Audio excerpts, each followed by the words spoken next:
Hi all, welcome to football arena. ഇന്നലെ Carlo ആഞ്ചലോട്ടിയുമായി ബന്ധപ്പെട്ട ഒരു റിപ്പോർട്ട് പുറത്തേക്ക് വന്നിരുന്നു. അതായത് കാർലോ ആഞ്ചലോട്ടിയെ കൊണ്ടുവരാൻ ഇറ്റാലിയൻ ദേശീയ ടീമിന് ഇപ്പോൾ താല്പര്യമുണ്ട്.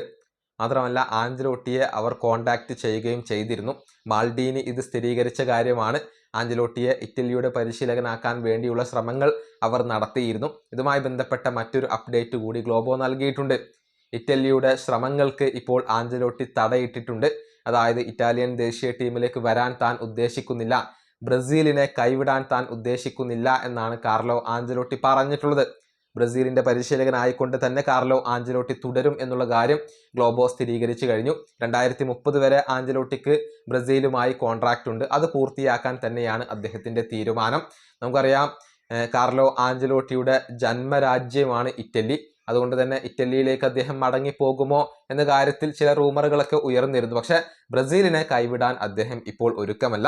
അതുകൊണ്ട് തന്നെ കാർലോ ആഞ്ചലോട്ടി ബ്രസീലിനകത്ത് 2030 വരെ തുടരും എന്നുള്ളത് ഇപ്പോൾ ഉറപ്പായി കഴിഞ്ഞു. ഏതായാലും ഇറ്റലി പെപ് ഗാർഡിയോളയ്ക്ക് വേണ്ടി ശ്രമിക്കുന്നുണ്ട്. അദ്ദേഹം എത്തിയേക്കും എന്നുള്ള റൂമറുകൾ ഇപ്പോൾ വളരെയധികം സജീവമാണ്. ഈ വീഡിയോ അവസാനിപ്പിക്കുന്നു. അടുത്തൊരു വീഡിയോ കാണാം.